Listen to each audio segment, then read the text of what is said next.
Hello everyone, this is Anjali और स्वागत है आपका मेरे चैनल लर्न विद अंजलि में।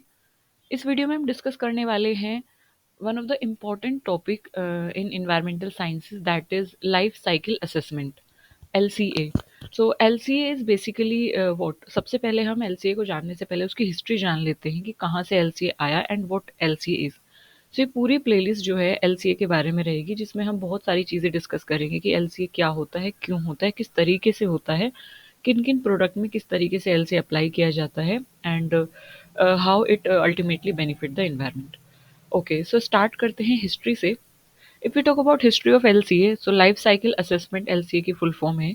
और यहाँ पे ये सबसे पहले जो स्टार्ट होता है वो स्टार्ट होता है, LCA has its early roots in packaging study and focuses mainly on energy use and few emissions in the USA एंड नॉर्दर्न यूरोप। तो हुआ क्या कि जो लाइफ साइकिल असेसमेंट है ये बेसिकली स्टार्ट हुआ कि किस तरीके से जो पैकेजिंग है, जब हम किसी प्रोडक्ट की पैकेजिंग करते हैं वो किस तरीके से इन्वायरमेंट को अफेक्ट करता है। तो यहाँ से LCA की स्टडी होना स्टार्ट हुआ। इट मेनली फोकसेस ऑन कि कितना एनर्जी यूज़ हो रही है और कितना पोल्यूशन एमिट हो रहा है इन्वायरमेंट में पैकेजिंग प्रोडक्ट्स के थ्रू। सो मेनली ये स्टार्ट हुआ था USA और नॉर्दर्न यूरोप में। इसकी जो स्टडी है और इसके बारे में जो ये चीज़ें स्टार्ट हुई थी, ये यहाँ पे स्टार्ट हुई थी। पहला मेजर पब्लिकेशन जो इमर्ज हुआ वो 1963 में हुआ। सो 1963 में क्या हुआ, Harold Smith he presented earliest work on LCA at World Energy Conference. So World Energy Conference में हेरोल्ड स्मिथ ने अपना काम प्रेजेंट किया 1963 में। सो इसने काफ़ी ज़्यादा हेल्प की लोगों को ये समझने में कि how much important it is to assessing environmental impact.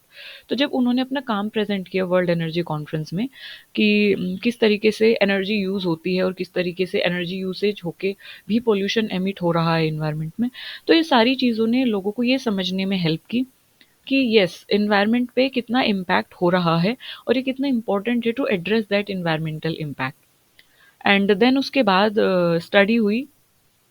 Then उसके बाद कोका कोला की एक LCA स्टडी है जो कि 1969 में आई। So first study credited to Coca Cola in 1969।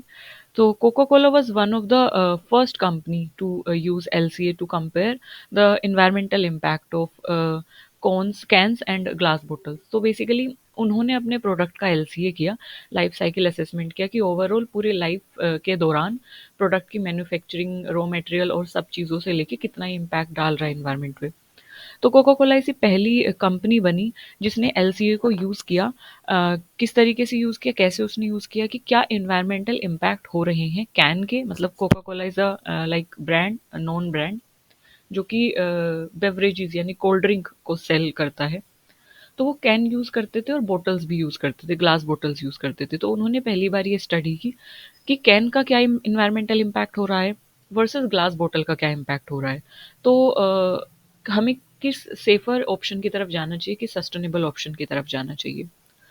तो इसने दिखाया कि business could use LCA to make eco friendly choices. So पहली बार ये कोका कोला कंपनी ने ये प्रूव किया या ये स्टडी करके ये शो किया कि अगर हम बिजनेसेस में इन सब चीज़ों में अपने प्रोडक्ट्स में इस तरीके से कंपेयर करके या उसका लाइफ साइकिल असेसमेंट करके हम इको फ्रेंडली चॉइसेस बना सकते हैं, हम ऐसे प्रोडक्ट स्विच ऑन कर सकते हैं which can be beneficial to environment, और हम सस्टेनेबल डेवलपमेंट की तरफ हेड ऑन कर सकते हैं। देन उसके बाद 1990s में साइंटिस्ट और organisation they worked on creating common rule for conducting LCA। So they worked on creating common rule for conducting LCA, जैसे कि Society of Environmental Toxicology and Chemistry, that is SETAC, Society of Environmental Toxicology and Chemistry. They played a big role in setting these guidelines. So if we talk about 2002, तो 2002 में आते आते United Nation Environment Programme और SETAC, जो कि Society of Environmental Toxicology and Chemistry है, they launched life cycle initiatives. So they both launch life cycle initiative just to promote कि किस तरीके से हमारा लाइफ साइकिल असेसमेंट को परफॉर्म करना है और ओवरऑल जो प्रोडक्ट है वो किस तरीके से कहाँ कहाँ पे किन किन एरियाज में इम्पैक्ट कर रहा है, just to see those things. उसके बाद ISO स्टैंडर्ड, जो इंटरनेशनल ऑर्गेनाइजेशन फॉर स्टैंडर्डाइजेशन है, आईएसओ की फुल फॉर्म है International Organization for Standardization. So जो आईएसओ है they started including LCA standard in 1994। तो अपने स्टैंडर्ड में आईएसओ जो स्टैंडर्ड प्रोवाइड करता है तो उन्होंने एलसीए को भी अपने स्टैंडर्ड में शामिल कर लिया 1994 में। उसके बाद CML 1992 मॉडल क्या कहता है? So they introduce new way just to measure environmental impact, like focusing on damage assessment and 2000s आते आते एलसीए का जो पूरा एक तरीके से थ्योरी है या एलसीए का जो कॉन्सेप्ट वो ब्रॉड होने लगा। LCA become more detailed, it cover areas like cost benefit analysis को भी ये चेक करने लगा, देखने लगा, सोशल इम्पैक्ट क्या होने वाले हैं प्रोडक्ट के उनको भी देखने लगा। तो इट बेसिकली ब्रोडन्स इट्स एरिया। पहले ये रेस्ट्रिक्ट था डैमेज असेसमेंट तक, है ना? 1992 के मॉडल तक ये डैमेज असेसमेंट तक, डैमेज अप्रोच तक सिर्फ क्या था, फोकस कर रहा था, रेस्ट्रिक्ट था। पर 2000 आते आते it become more detailed, like life cycle costing पर ये ध्यान देने लगा, सोशल एलसीए इस सब पे चीज़ों पे। And researchers started exploring social LCA, like social LCA basically कि किस तरीके से जो प्रोडक्ट है वो आसपास की कम्युनिटीज़ और लोकल लोगों को अफेक्ट कर रहा है। So that is social LCA. So LCA different different domain में डिफरेंट डिफरेंट तरीके से डिटेल्ड होने लगा 2000 तक आते आते। So yes, this is what the history of LCA is. If we talk about commonly used metrics of LCA, तो commonly used metrics जो LCA में हैं that is energy demand, मतलब किसी भी प्रोडक्ट को बनाने में कितनी एनर्जी की यूज़ हो रही है, कितना एनर्जी कंज्यूम हो रही है, that is energy demand. If we talk about next thing, that is global warming. So climate change में वो प्रोडक्ट कितना कंट्रीब्यूशन दे रहा है, कितना ग्रीन हाउस गैसेस एमिट वो प्रोडक्ट कर रहा है और कितना ग्लोबल वार्मिंग की तरफ वो हेड टुवर्ड कर रहा है।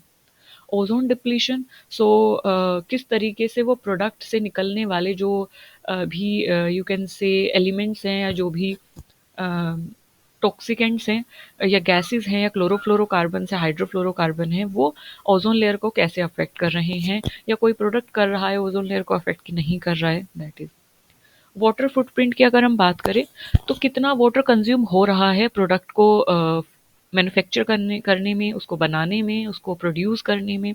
So how much water is needed, how much water is consumed. Eco and human toxicity assessment, so that is eco and human toxicity assessment is whether that product is harming the environment or people, or whether it is not, or what is the status of toxicity. Land use की अगर हम बात करें तो land use is something how much land is needed for production of that product, for manufacturing of that product, for producing raw material for that product, how much land is needed. So this is what commonly used metrics in LCA. So yes, this is the whole history of LCA, जिसमें हमने देखा कि LCA कहाँ से start हुआ, फिर किस company ने पहली बार LCA को किया, फिर किस तरीके से हम इसे बिजनेस में अप्लाई कर सकते हैं, किस तरीके से डिफरेंट डिफरेंट ऑर्गेनाइजेशन ने LCA को अडोप्ट किया, और किस तरीके से LCA ब्रॉडन अप हुआ to life cycle costing and social LCA। So don't worry, हम एलसीए के बारे में और भी सारी चीज़ें डिटेल में पढ़ेंगे। अभी तक के लिए हमने सिर्फ हिस्ट्री देखी कि कहाँ से एलसीए आया है और कैसे लाइफ साइकिल असेसमेंट जो है उसका मुद्दा उठा basically. So this is it in this video. Next video में हम डिटेल में एलसीए के बारे में सिर्फ बात करेंगे कि एलसीए होता क्या है और किस तरीके से प्रोडक्ट के लिए किया जाता है। Thank you for listening me so patiently, and if you have your any query please drop it in the comment section, I will be more than happy to cater your query. Thank you for listening me again, bye bye.